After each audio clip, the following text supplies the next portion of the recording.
So I just want to have a little disclaimer that any of you that have been listening for more than a minute know that this is not a crime podcast. It is not an investigative journalism podcast, but today's episode is really deeply personal and it's about crime. It's about deception, about betrayal and healing from it. It's on Becoming You because I lived this story. Hello there. Welcome back to Becoming You. For those of you that look at the news, Hulu or iTunes, you probably have heard the word Scamanda, which started out as a true crime podcast that became a show that is just finishing on Hulu. And it's really about a shocking case of deception that I hate this word. I'm considered a victim, even though that is not a word I identify with. And so today's guest is an incredible woman who has become someone that I not only greatly admire, but I call her my friend. And this is the very prolific, all things author, journalist, host, thought leader, Charlie Webster. And I want to read her bio because every guest I have deserves to have their accolades read, but also because she is such an incredibly interesting, complex human being. And actually getting to know her is what helped me agree to be part of the story, not just the lived experience, but the actual story that came out into the world. So she's someone who embodies resilience, truth seeking, and storytelling. She's an award-winning journalist, documentarian, author, and she does really fearless investigative work and has this uncanny ability that we're going to talk about, shedding light on stories that deserve to be told. And not only because they're fascinating, but because it also creates a lot of healing. She's worked with huge networks like the BBC, Sky. If you have ever been across the pond, you've heard of those. But she's also covered global sporting events and has had access to some of the most high-profile individuals in the world. She's covered the Olympics. But beyond that, which is really impressive and makes me fangirl as a former little teeny journalist, she also is a survivor of immense trauma. And we're going to talk about that actually in episode 2. We're recording 2 episodes today. Some really, really hard things like sexual assault, physical abuse, and life-threatening illness. And she's turned all of this lived experience not only into advocacy and education and change, but also you can feel the depth of her caring in her interviews. For those of you that know her as the host and creator of Scamanda, the viral podcast, we're going to dive into all of it. She's also produced El Chapo, which she did with 50 Cent, Undiscussable. And then she has a book, Why It's Okay to Talk About Trauma, which I have a feeling we're going to talk about today because we're going to talk about my own trauma. So longest introduction ever, but also so well-deserved. Charlie, welcome to the podcast. Thanks so much for having me. It was a really kind introduction. Thank you. Oh yeah, and she did a podcast called Surviving El Chapo with 50 Cent. I feel like this is why I want to know your Enneagram type, because you've had such varied and interesting experiences, but none of it's surface level. It's all been deep. You seem to have lived a lot of life, and that's something I often get told. So it's one of the things that drew me to you. So we're going to talk about Scamanda and your ability to really bring this truth to light, and not just as the investigative story. I mean, you've been working on, I don't even know how long, we're going to find out. You've been working on it for years in different forms, but also as the personal journey that I've gone through and how it came to life as a podcast, as a TV show, the difference between them as a writer and a producer, then for both of us, what it's like to see the full picture after years. So let's dive into how it came to life, the podcast. You've covered so many different things, but how did Scamanda and the story, and we're talking about the story of Amanda Riley, first come to you, and what made you decide that you wanted to put your time, energy, and resources into it? It's so interesting doing this with you, Rebecca, as well, because I remember when I first heard about your name and then did my own research and what your involvement was in this story before then reaching out to you. And I remember our first conversation, which I'm sure we'll get to. How this came about was, for those that have watched and listened to Scamanda, you'll be very familiar with a woman named Nancy. She's an investigative producer, and she ended up getting an anonymous tip from somebody who told her that in their community, they thought a woman was faking cancer. And this anonymous tip, who we reveal in the TV show, I'm not going to say it, well, maybe you'll say it, but just in case you haven't watched it. I won't say it because I want people to go watch and listen too. And I will just say, I did not see it or hear the podcast. I didn't hear the podcast or see the TV show. So I am watching with all of you. In fact, we're actually recording this the day before episode 4 comes out. So there will be no spoiler because I don't know what is going to happen. Yeah, but you know who the anonymous tip was. I mean, I ultimately know how it goes down because I lived it. And by the way, we're laughing now, but I already feel tears coming to my eyes. So I'm going to let you finish. It came to you, and you obviously, I'm sure through the court records and things, the blog, you saw a little bit about me. Well, yes and no. Yeah, like the way I would do something is, yes, I found out about you through Amanda's blog post, which we'll talk about. And then you kind of do your own separate look into kind of who that person is as well. Like I take great care before I ever contact anyone. So Nancy basically got this anonymous tip, and then she did her own kind of very thorough, detailed investigation into Amanda's blog post, because Amanda started a blog in 2012 and she really detailed everything she was going through in her cancer journey, like very raw, very open, very intimate. You know, we now know that it wasn't true, but at the time it was very inspiring for people, and they felt a lot of hope from her because she was being so transparent about what she was going through, ironically, and emotional. And then Nancy told me about what she was going through, because it then became very personal for Nancy. She'd got to know some of the people involved with Amanda, not mainly the anonymous source, and then the kind of family that Amanda originally was involved with. And if you haven't listened to the story or watched it, this is like where it gets complicated, but she ended up marrying the husband of the wife who's basically in the story, which is how Amanda came into the family and how this all kind of built out in the first place. She was theoretically, and people call her the babysitter. She wasn't the babysitter. She was hired to Yeah, Amanda was 17 and she was hired to come into the family because Alita, who is Corey's ex-wife, and that's Amanda's husband, and they're actually getting divorced, so that will soon be X2. Spoiler, spoiler, spoiler. Amanda came into the home because she was teaching cheer and dance to Alita's oldest daughter, who actually was in recovery from cancer as a child. And so Amanda came in to help give her that kind of reintegration into socializing and into schooling, which again, it's so fascinating in this story and complicated because she did. And those kids got Jessa, who ended up becoming Amanda's stepdaughter, and Jamie, who is Jessa's older sister, got very close to Amanda and they saw her as a big sister. But that's how that happened. Anyway, then I said to Nancy, oh, that's what? Somebody's faking cancer? You sure? Like, that's fascinating. And I was like, okay, let me have a look. And so... Well, how did Nancy find you? Because that's a still thing I don't know. It's not even a crazy fascinating story, but it was through somebody that we both know that I was working, not with, but like we knew through work. So she was good friends with somebody who I knew through work. They'd worked together in the past. It was one of those things which I think happens so much in life. It's like that person who knows that person who knows, you know, that person. And that's in the end, like how Nancy then knew about me. That's what's so amazing sometimes about life. And you never know who you're going to meet. And I basically sat there with all Amanda's blog posts, looked through the stuff that Nancy had done. To me, you asked me like, what struck me so much about this? You know, at this time she hadn't been sentenced and people still believed her. People didn't know. I don't even know what year originally. Oh, 21. So it was after she had been arrested. Well, yes. But remember, people didn't really know about that. And I think this is where people get. So like, I remember speaking to people in 2022, even before and after Amanda was sentenced in May 2022, that still didn't know. Well, we were also in the middle of a pandemic that was taking up a lot of noise in people's minds too. Yes, I agree with that. But actually, what I would say, it's the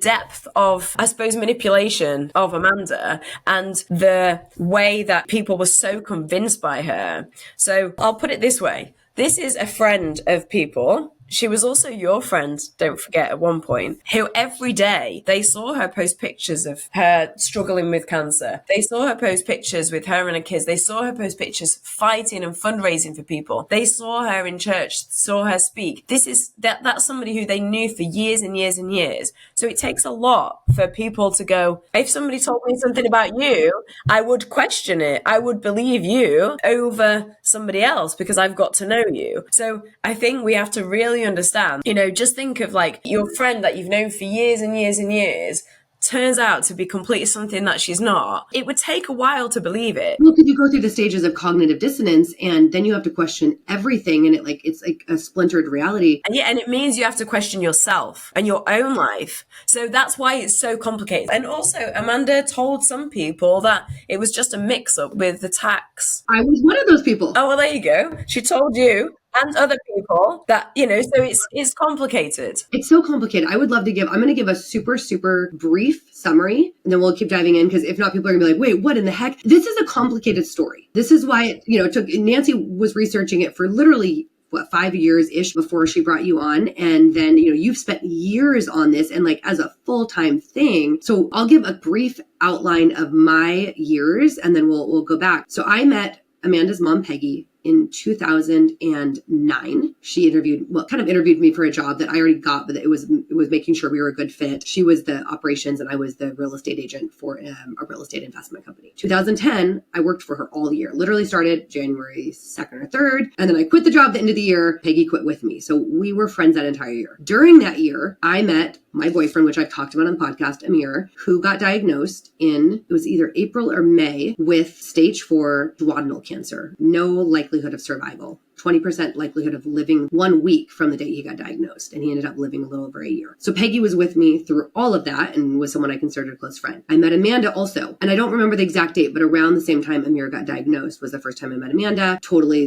thought she was amazing. Volunteered to photograph her wedding, which was I think it would have been April of 2012. Then just continued to be friends with her. All the photos you see on the TV show are mine, which a lot of people don't realize because I'm like, I don't want photo credit for these. That's not what I do anymore. So the photos of where you see Amanda and Corey on the beach with their children are your professional photos. Yeah. And the wedding photos. Yeah. Not the candid, not any of those. Yes. Thank you for that. Because I want to make sure I get it all right here. I don't want anyone coming back. And I continued to be friendly with Amanda and Peggy. Like they were both invited to my wedding. Amanda wasn't able to go because at the time she was supposedly going through cancer treatment. Peggy was there. Amanda came out in 2012 with cancer. And it was right after I had gone through a second round of cancer with a loved one very close in my family, like 2 months later or 3 months later. And so over the next 5-ish years, I became, I believe, the biggest donor from just a cash standpoint. And I don't know how much. I think I tracked 20,000 of cash for my family and then maybe another 10-ish thousand of what they call in-kind food, travel, etc. And took family photos every year of her family. And then I'll stop there because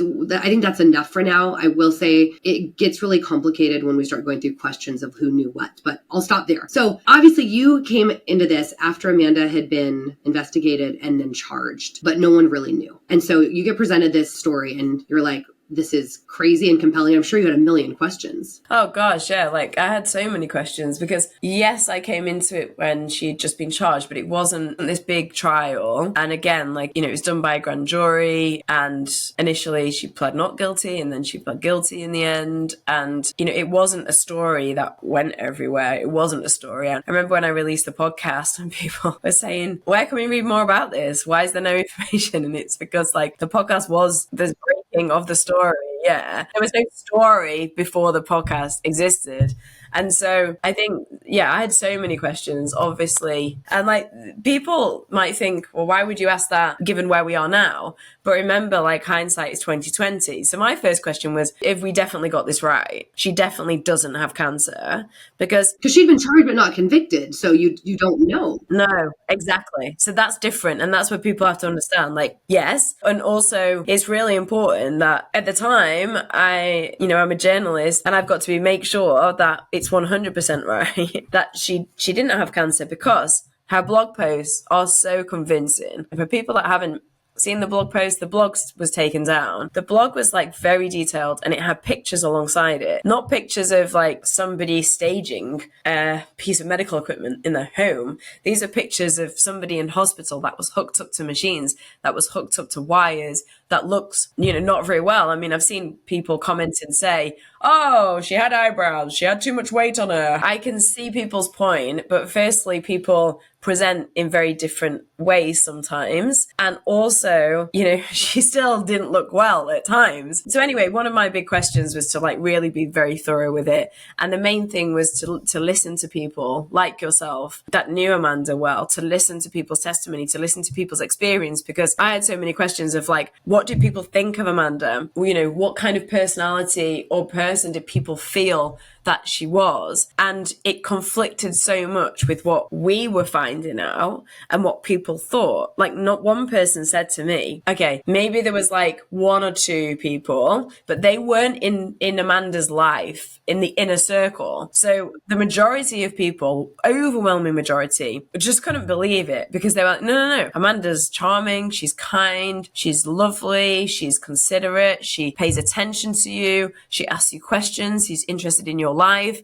So it's very conflicting to hear that and then see what this actual person was doing. But then if you flip it, Amanda could do what she did because of all those things, right? 100%. I mean, I'll just say a couple of examples, and because I think there is two things, like you said, cancer shows up differently in everyone. Amir lost weight and we shaved his head because we thought he'd lose his hair. Never lost his hair. Actually, the chemo made his eyelashes grow like spiders. We were like clipping his eyelashes because they were touching his eyebrows. And he looked tan because the chemo was burning him from the inside out. So he had like a real rosy glow, but he was a little dry and chapped. But it does present so differently. And I know other people that have gained shocking amounts of like weight in their face from the steroids, where they balloon up and they look, really puffy. Yeah, and it's not all about appearance. And I think you've got to remember that like this is a pattern of behavior. So Amanda showed up every day and showed you that she had cancer. She showed you every day in people's lives over years of time. So it's about pattern of behavior. So your brain's not going to contradict that because, I don't know, she had eyebrows.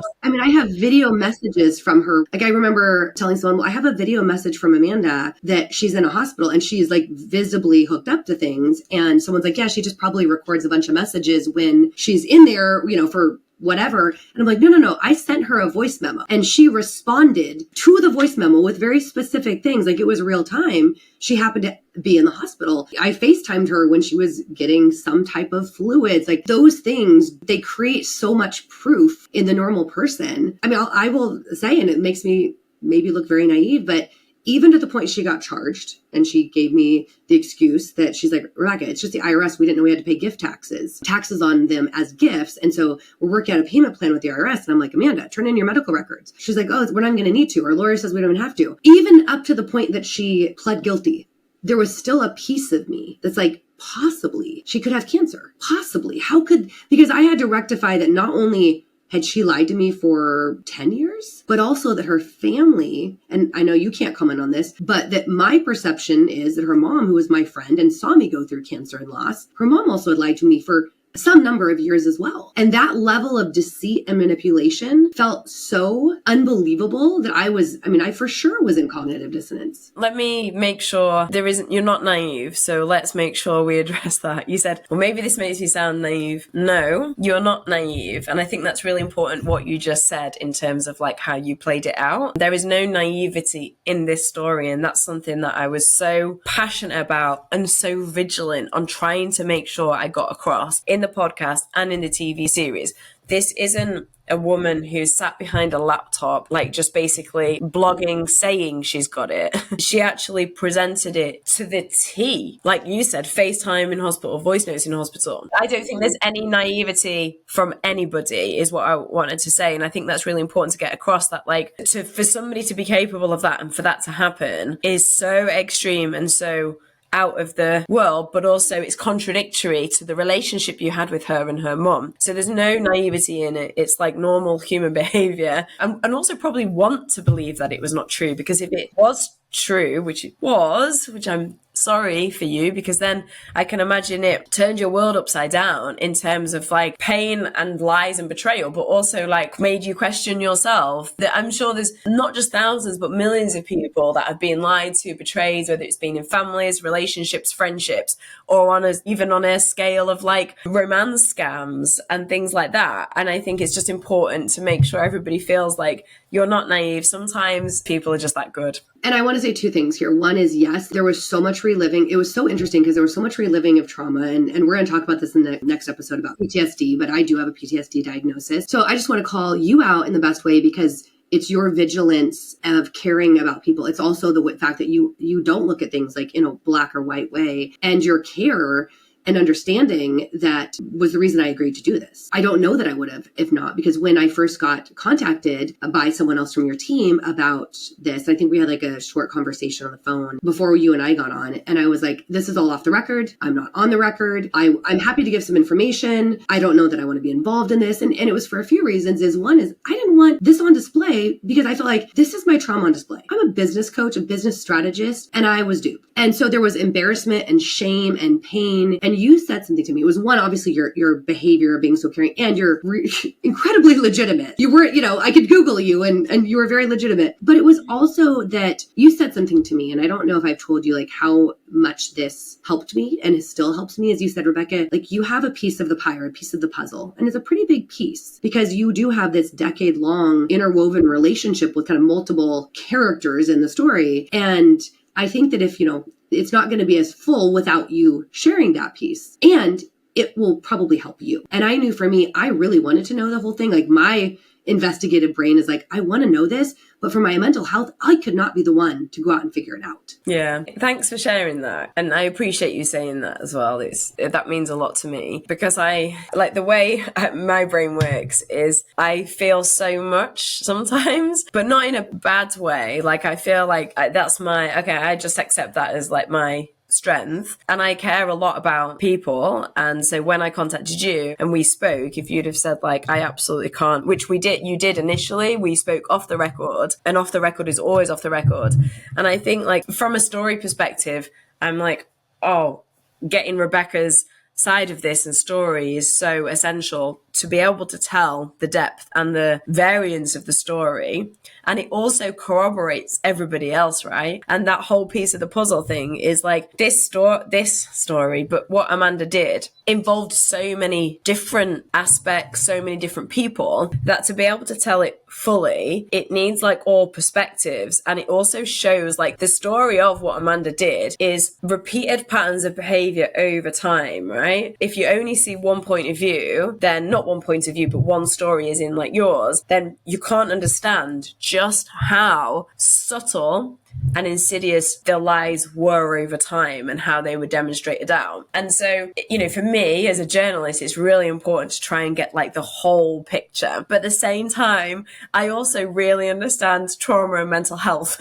And so I'm like, it's not my style. I would never, ever push somebody to where they would need to go on. And like a huge example is also Jessa, who was Amanda's stepdaughter. I really was like, just wanted to wrap myself around her and help her feel less alone. And, I've never experienced what she has, but I have experienced a lot of childhood trauma. And I understand what it feels to feel like lied to feel like not part of something, to feel like you're not enough, to feel like hurt by the people that should be caring for you. And I think like with you, when I said to you, like, maybe this will actually help you, is because I really believe, and I think often, and I shouldn't maybe say I know because it's not for everybody, but the majority of people, it helps to be able to really voice your story and not just clamp it down and repress it. Like I'm a huge believer, and I almost am convinced that I 100% know that works. In telling your story, it really validates it. It validates your feelings. You can really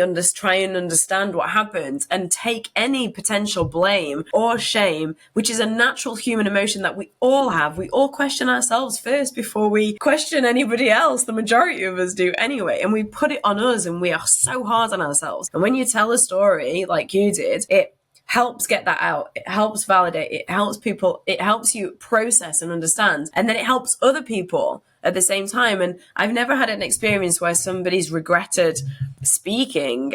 But what I have had is experiences where people have said no, and then they've regretted it and said, I wish that I'd spoken. I wish I told my story, when they then heard everybody else's story. And, there's a safety in numbers. And I think maybe we talked about that. This is not on you. This is not a spotlight on you. This is everybody sharing their experience, and so many people all over the world. This is why I love storytelling. Then listen to that and go, I know, I feel the same. It might not be the same situation, but I understand. Thank you for saying that. They're saying this in their heads. Thank you for saying that, because that makes me validated and feel less like naive, stupid, ashamed, all these things that people feel when they've been betrayed. Well, that's how I felt a few things. One is I got to see a fuller picture, which helped me remove some of the noise in my head of trying to like track it and figure it out. Because, and again, we're going to talk about this in the next episode in your book, is like when you have a traumatic experience or you're dealing with someone that is a liar, right? Over like a deep level, you could feel a little crazy trying to like put it all together. So one, you put it all together, both in the podcast and the show, and then also hearing from other people. And in your book, you talk about this, about it's so dangerous to like experience the aftermath of trauma alone, because when we feel isolated, that's when like real danger happens. And frankly, I felt pretty isolated in this. Like I'd shared it with a few people, but again, I had shame and embarrassment. The other thing, and I think this is something that just came to my mind, is if I did share it with someone, then it's such a long story to fully, I mean, you've told it in 12 hours and then, in 4 hours, like, I mean, it takes a long time. So the few people I have told it to, it's taken, like, these are people I'm like, do you have 3 or 4 hours to go through it? And that was only my perspective. And so it helped now that I have friends and even like my dad and stepmom didn't even know about it. And they're like, oh my God, we heard your voice on TV. I was like, well, I wasn't advertising it, but it's helped other people to get a feel of it. And I will say, I was really worried about backlash. I think now in retrospect, it was just cauterization of the shame and fear around being visible in a way that's not necessarily positive. And I've had the most beautiful comments, and I've had people I haven't talked to in years. Some of them just because like they went to high school together, and like some of them are people that we maybe didn't have the best ending, and they reached out and said beautiful things. And I was like, oh my gosh, this is actually incredibly healing in ways that I never anticipated. Yeah, I'm so pleased. That makes me like, just knowing that is really important to me, because, it's not a case of, and but it's not a case of when you put these things together, it's so much time. It's like, they don't just appear. I don't know what the perception is, but there's so much detail that goes on, and make sure you're getting it right. And, making sure that the voices of, and I'm going to use the words victim, and I know you said that that's not something you want to be referred to, but I personally believe that, a victim is somebody that, to me, it's not a negative connotation. I think we've turned it into something negative, but as if that the victim had ownership on what happened to them when they didn't. For me, you were a victim, you were victimized, by Amanda. And so it's really important that those voices do come out. But, emotional trauma is complex, and you're right. It's like, if you said, oh yeah, like this woman lied about cancer and, I gave her some money and she was a friend, and it wasn't true. It doesn't really get the gravitas of like the deep hurt. I'm not sure it's particularly you, but I do know that there's people involved in this story that question their own judgment, because that's what it does when you've been lied to, or you've been cheated, you've been betrayed. In whatever scenario, it makes you question yourself, and and I think that is important to recognize. But yeah, for me, making sure that it's very victim centered is very important. And there's like a wider motive I sometimes have, and the reason why I'm really passionate about telling these kind of stories is because I want to help people understand maybe what manipulation looks like, what narcissism looks like. I'm not diagnosing or saying that Amanda's a narcissist, but there's narcissistic behaviors in this show. And that's something that, we do, probably all of us know a narcissist. We live amongst narcissistic behavior. And so I think it's important sometimes to recognize that, manipulation and lies are sometimes very subtle, but there are these little red flags that you can spot. And also just feeling like understood from emotional trauma, because again, I feel like this is a great example, because Amanda was convicted of wire fraud, not lying about cancer, not, infiltrating people's lives and pulling on their heartstrings and taking people's time, people's hope, people's love, people's investment. Yeah, often the law doesn't take all that into account. So maybe what I can do through storytelling is tell that side of things, which is humanity and it's life. It's part of it. I don't know anybody that hasn't been lied to at some point and hurt at some point. And we all have. And obviously this is a very large, widespread, complicit example, but you're telling the story, you're taking the story on, because there's a lot of stories you can take on. It helped me, and I'm sure so many of the other people like make sense of the deception and also start the healing process, because I thought I had healed through it. I had done some EMDR, I had done some therapy, and I realized that, which was helpful, but I had not fully healed through it. If you don't mind me sharing, it's up to you whether you expand on it, but I do remember that yes, you did. You mentioned it already that you felt a bit nervous before it came out, and like, what would people think?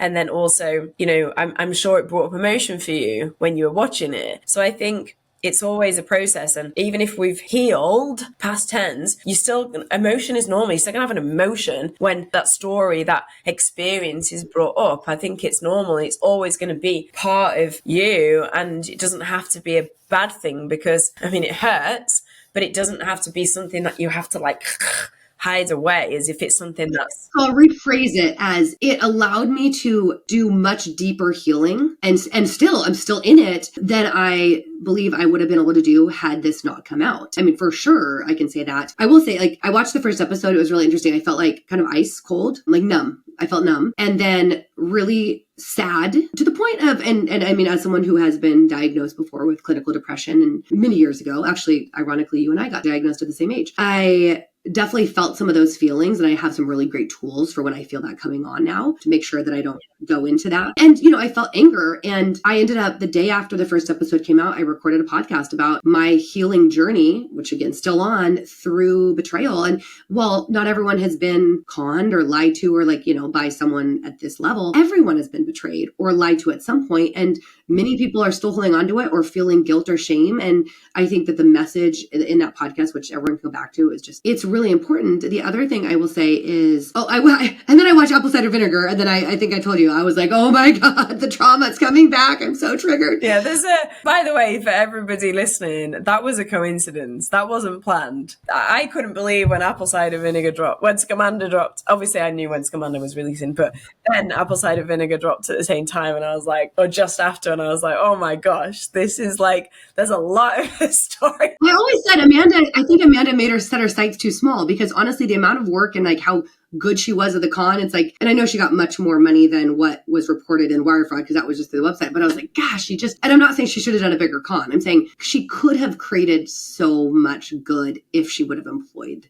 that to get the attention and the validation she was ultimately seeking. Yeah. I mean, I feel like they're very different, Belle Gibson and Amanda. Belle Gibson's from Apple Cider Vinegar, but I think you're right. Like, yes, a lot of good could have been done with that amount of energy that was put into that. But I don't think that's where I don't feel for a second, like I'm watching what words I choose, that it was premeditated on either part, on either the woman in Apple Cider Vinegar, Belle Gibson, or Amanda in Scamanda. Like, I don't feel like somebody sat there and went with like a, you know, notepad or a sticky pad going, that's just not how I believe for a second it works. It's very behavioral, and it grows and it builds, and then it becomes very addictive. And it makes you question, like, I mean, the amount of people that have approached me since I released the Scamanda podcast and then released a TV show that say they know somebody that's doing this. So it makes me also question, like, what's going on that young women feel that the only way they're going to get validated is by lying through social media. That's probably another topic for another time. Social media, I think, has opened up a lot. I just want to say, though, again, my gratitude to you, because even though, yes, on a weekly basis, I go through an unpleasant 24 to 48 hours as I'm watching this, like, it has allowed me to experience more of the reality than the version my mind was making up, like, trying to fill in the holes. And it's helping me process how this all worked. And the other thing is, 2 weeks ago, and we're going to talk about this next episode, I don't like feeling anger or sadness. My personality, I like to bypass them. Now, obviously, I've done work on that, but I really had not processed my anger. And 2 weeks ago, I wrote a letter, one to Peggy, one to Amanda, and then I wrote 2 other letters to 2 other people in my life that I felt a lot of experienced trauma at their hands, and I burned them. I was just going to ask you, did you send them? No, because I was like, maybe I'll send them. Then I was like, no, because me sending them would be me expecting a response or reaction. And it makes it about them. It gives them the power again. And me writing it for myself, and I wrote it, and then I read it to 2 dear friends, Tracy O'Malley, I always tell you about her. I read it out loud, and I like cried while I was writing it. I cried while I was reading it, and I was angry. I was like crying and mad. And I will say, interestingly enough, if you're woo, as I was trying to burn them, I tried to burn Amanda's first. That thing took me 2 minutes to light on fire. It did not want to get burned. It was like fighting. Peggy's was a little easier, and then the 2 after were super easy. I will say it felt so good to just like actually be able to put words to the feelings. And I know that's something that you have in your book, is the importance and a couple of different ways that you can use letter writing to process. And it's massively powerful. I'm really glad that you did that, and like, it's really interesting, and thanks for sharing your own healing journey with this, because I think we can never underestimate, and I think we as a society and individuals minimize trauma, but I think, never underestimate the power of emotion and love and connection, because like, to have a friendship like you had with Amanda and Peggy, you need love and care, and when that's broken, that sometimes can just be so destructive and so hurt and make you question things. I wanted to ask you a question. Can I ask you a question? Yes, and then I have one more for you before we jump over to episode 2. So go for it. How do you feel about everything now? Maybe I'll be more specific. How do you feel about Amanda now? Now that you know everything, well, as much as we've possibly been able to put out there. I really don't hold anger anymore for what, like, I don't want to say what Amanda did to me, because I don't think, some people are like, oh, she targeted you because you were easy. I don't know that that's true. Like, I'm not going to give her that much credit. I think the thing that still just like breaks my heart is what happened to Jessa and to her sons. Like, that to me is like the unforgivable. It's not mine to forgive. It's going to be her children's. I will say, and you asked about this earlier, a lot of people would go through this and they would change the way that they give. And I just have like self-diagnosed myself. Actually, a friend of mine who's a therapist said, like, you have big heart syndrome. And that is something I'm proud to have. And I don't know that there's much I would have done differently. Obviously, had I known she didn't have cancer, I wouldn't have donated. I would have donated those funds somewhere else. But my wish is not to have been more cynical, because that would change who I am at my fabric. And I'm not interested in that. I still will say, though, I still think there's some anger processing at Peggy. And partly because Amanda did get sentenced, right? I don't need to talk about my feelings of like how long, because to me, 2, 3, 4, whatever years she's away from her children and the role she has growing up with, she's paid and she will continue to pay for the rest of her life in the court of public opinion. I don't know that some of the other people that I feel were very complicit in it have paid. And it will be much easier when, 5 years from now, outside of their network, they probably won't be Googled. Well, Amanda always will. The one thing I will say, and my husband asked me this when she got charged, and I think it was before she pled guilty. And, it was before. And he said, I don't know if I shared this with you. He's like, I hope she's faking it. And I was like, what? And he's like, well, wouldn't you rather her be faking it and live and like be there for her kids rather than have cancer and die? And I said, no, I'd rather her. And I wasn't like wishing cancer on her. I said, I'd rather her have cancer and die.